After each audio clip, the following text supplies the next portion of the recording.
We now need to get into the fun part, which is really the planning and the placement. What that means is really identifying what colors, what lengths, and more importantly, where those rows are going to go. I know that Wendy, as soon as we talked about this, she knows that when she was wearing tape-ins before, she really had a challenge with the split in her hair and it was always showing. So something that we need to consider is customizing or accounting for the split right here on the back of the head, which is really, really common. In zone 2, we are going to do a full open weft to really maximize that coverage, create a really strong perimeter. And then we're going to work up into zone 1. And this is where we're going to customize that weft, meaning we're going to cut it. Yes, you can cut these wefts. So we're going to cut that in order to account for the split in the back of the head. Now, you can cut it at any point, meaning you can cut it in half, you can cut 2/3 and 1/3, you can cut in quarters and place it however you want. It's totally up to you.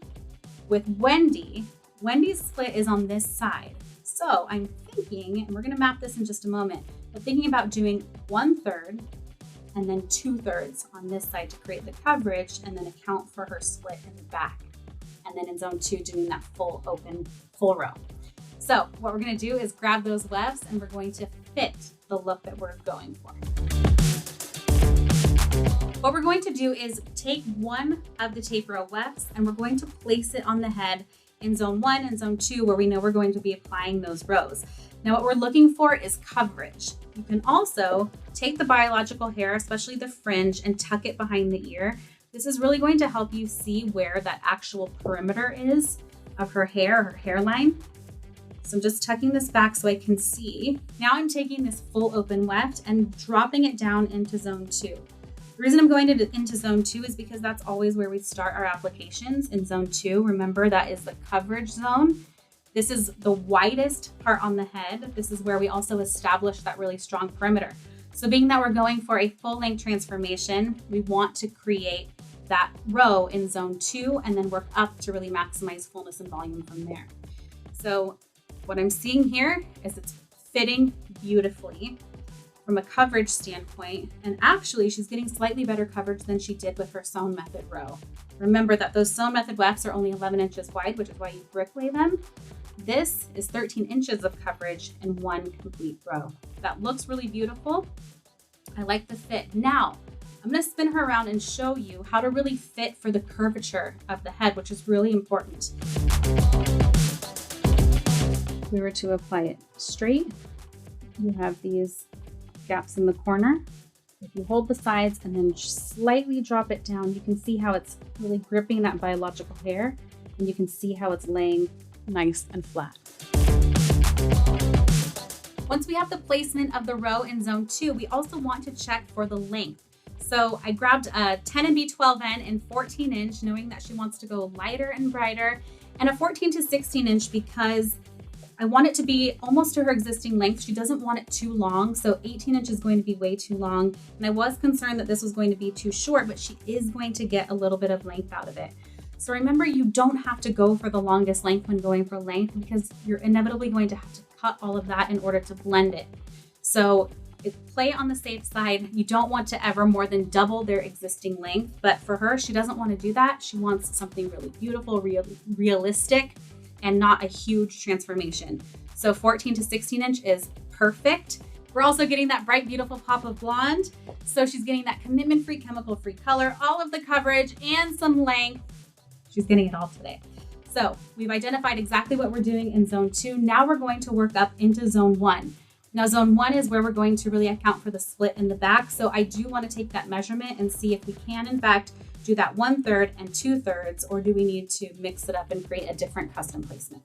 Knowing that the split is right here in the back, I'm just using my hand as a guide as I take the tape row and lay that down. I'm still keeping Wendy's hair tucked so I can see her hairline. And I know that I can place that weft here and also stopping so it doesn't go into that split. I want to make sure I don't get too close to that. So it tells me I can cut it right here while also getting coverage here. So I'm going to mark that with my finger and then just lift up to really double check and make sure that's exactly what I can do. I'll lay that in there, hold it and drop it down. She gets beautiful coverage around her face. And then I also account for the split. So that tells me I can cut it right here.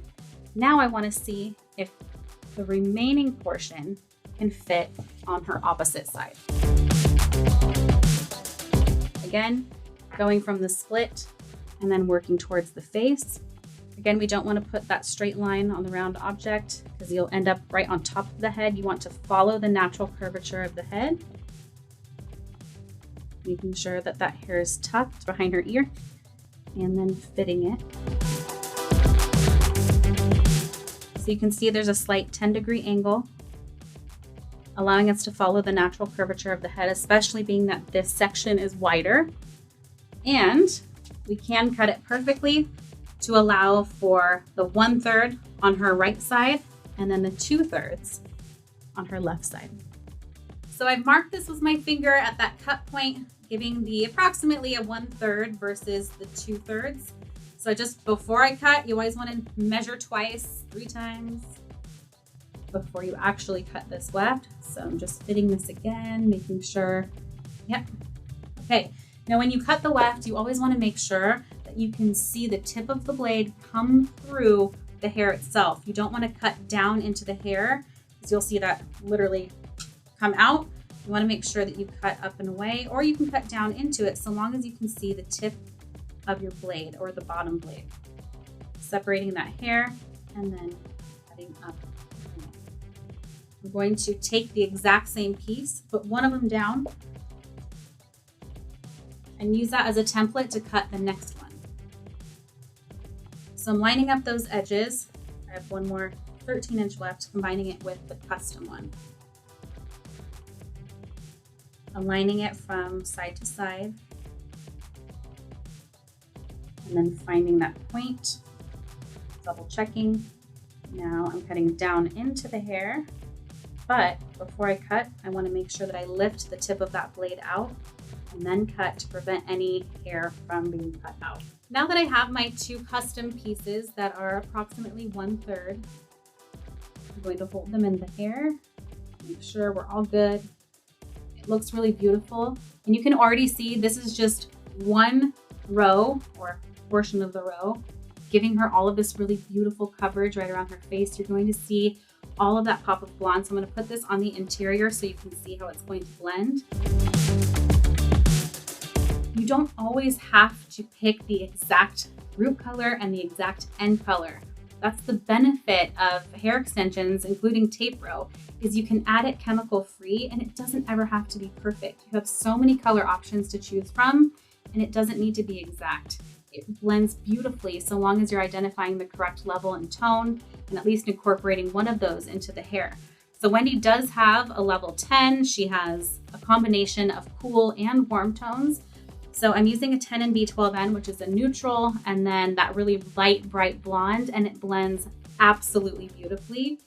There's not even the bottom interior row in zone 2 in yet, and you can already see that she has all of this beautiful coverage and that color is blending perfectly. Now remember, we always begin our application in zone 2. We call this the coverage zone, because from there we are building that nice perimeter, all of the density, and then either working up to maximize all of that fullness and volume and coverage, or if that's not needed, working down to really maximize length.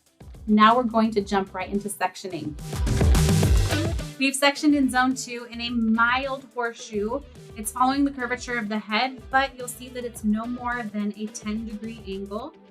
You really want to be mindful because the steeper your angle, the more likely you are to cause damage. So you really want to keep that tension off the high points of that angle. So the safe bet is to do no more than a 10-degree.